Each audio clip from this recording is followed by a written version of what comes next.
Now moving on, bubble tea may soon come with a nutrition label. From end 2021, pre-packaged and freshly prepared drinks with a high sugar or saturated fat content with a color-coded grading system from A to D, with D being the unhealthiest. We want to encourage manufacturers to reformulate. The point is not to deprive Singaporeans of their favorite drinks, but to encourage manufacturers on their journey towards reformulation, to create a wider and broader range of healthy options for Singaporeans to enjoy. Now, a new type of assisted living HDB flat for seniors will be launched in Bukit Batok in May. It will include support services such as a 24/7 emergency response and a community manager to encourage social interaction among the elderly. Here to tell us more is Senior Health Correspondent Salma Khalik. Salma, the Health Minister unveiled a lot of details during COS. Which one stood out for you the most and why?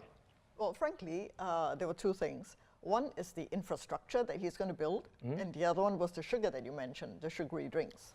Okay, for infrastructure, he said that he's going to build 2 new hospitals in the east, a general hospital and a community hospital, because Changi General Hospital is going to face a crunch very soon. But those 2 hospitals wouldn't be ready for another 10 years by 2030. Yeah. Another 2 new polyclinics at Bishan and Bidadari. And also, Alexandra Hospital is going to be rebuilt while the hospital still runs. It's going to have a bigger piece of land, and the hospital will be used to try out new ways of treating people. So that's interesting. Then the other thing, obviously, is a sugar label. We've been talking about it for some years. You know, we've had focus group discussions, asking people for feedback. So the decision finally is to label A, B, C, D. A and B are good, C and D are bad. You do not have to use a label if you're a good drink. So you don't have to say mine is an A label or a B label, but you must say it if yours is a C or a D. Okay. And it's not just sugar, but also fat content. Ah, okay, I see. Now, Salma, let's move on a little bit from that to the Singapore's ageing society. Has long been an issue that the government is addressing, and now the government is addressing it with a slew of measures. Can you expand on the most important moves? Well, to me, again, 2.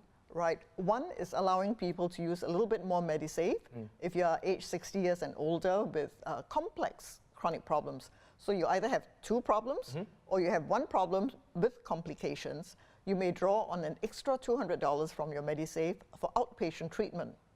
But the other thing, which I find very exciting, are these assisted living service flats concept.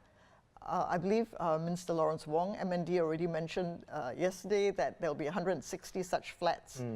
Today, the Health Ministry elaborated.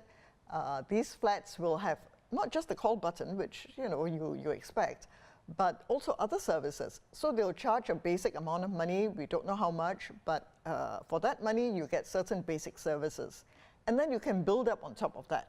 So, for example, I may be staying alone, in one of these flats, and I may want to have my food delivered. I just pay more for that, or for my laundry to be done, or I may need accompaniment when I go see a doctor. So all these, will be made available. So it sounds very exciting. Certainly is. Now, many thanks for joining us again, Salma. That was, of course, Senior Health Correspondent Salma Khalik. Now, keep up to date with all the developments in Parliament at straitstimes.com.